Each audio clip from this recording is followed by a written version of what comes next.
Okay, in this video I'm going to show you how to use a copy database wizard. Okay, before you start, you should remember that a SQL Server agent should be running, otherwise your copy wizard would fail. Okay, and your database should not be in a single user mode. Okay, otherwise again the data copy wizard database would fail. Okay, this is not just a copy. It tells you it is a copy wizard, but it is actually either you can move the database or you can copy the database.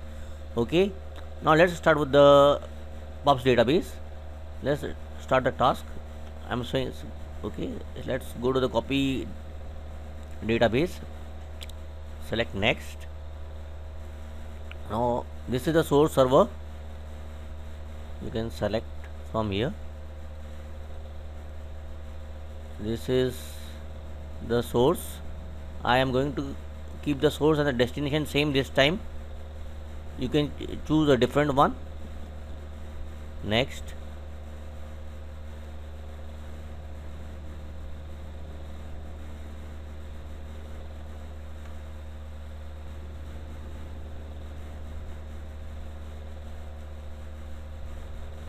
Again the same thing. In the destination I am going to copy to the same server. Okay, use the window authentication. There is a SQL Server authentication. I am not going to use it because I am using the window authentication on this system. Click the next.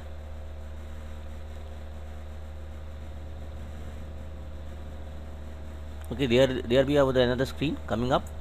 I leave it as it is and I will click next. There are a lot of database in this thing, in the server. Okay, as you can see there, it is as selected the pubs. Okay, and in the status side, right side, it says already exist, which means that is going to give you a new name when you are going to copy the database. Okay, now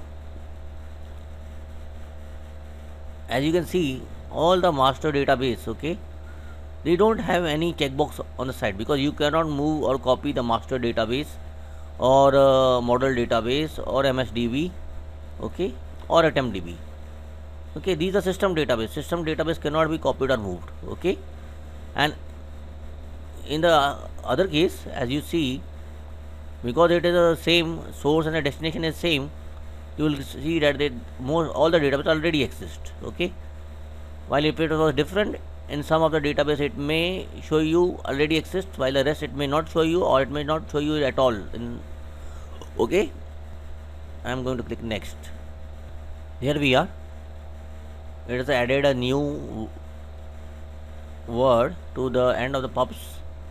Okay, and then let's see what it is. It shows me pubs new MDF file.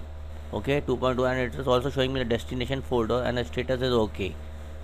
And then it is again showing me a pubs new underscore log. Okay, the MDF file is a master file. Okay, master database file, and then we have a log file. Okay, that is the LDF.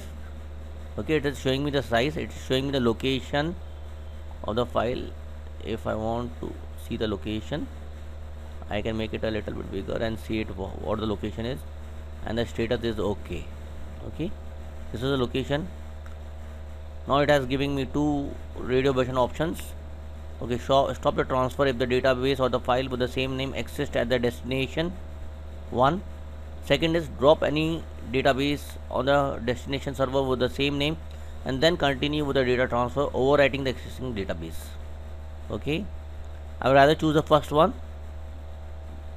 Once the database is gone, so don't expect it is going to be coming anyway soon. There is no simple way to make your database come back unless you have a backups and with the full backups and the transaction logs and the other things. Let's go to the next. Now to add a package name also. I added a package name. I'm not going to change anything right now. Okay, I'll leave it as it is. Next. Now it is giving me two options: run immediately, schedule. What is the schedule? Schedule is just like running it on in some days of the week or some time of the week. I can type a name and create a schedule. Oh, and as this is recurring, the one time occurrence is actually dimmed. Okay, you cannot select it. Okay, it is disabled.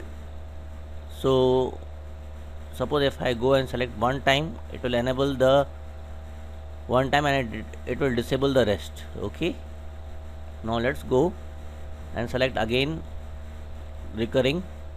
Now recurring occurs weekly. It shows weekly, daily, monthly. Okay, it can occur every 1 week. Okay, it can occur on certain days. Okay, now this has been by default it's on Sunday. Of course this person must be working on a Sunday.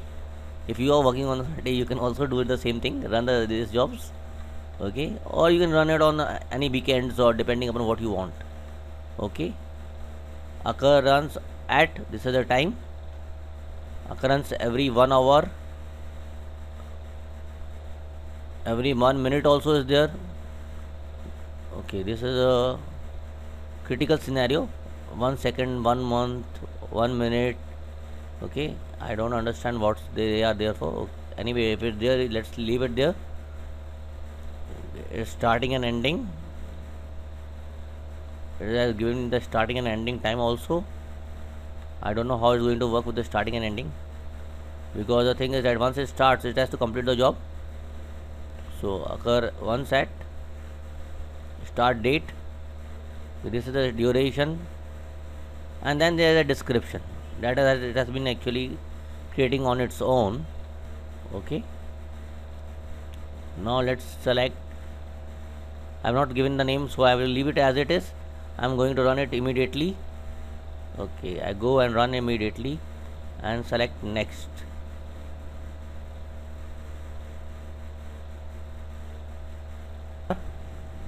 It has come. It is giving the source and a destination, etc., etc., whatever it wants to do. Copy the pubs. It is giving me before running. It is telling me everything. Okay, I can still check it out. I am going to click finish, and there we are. It's running. Now that's a success. It says.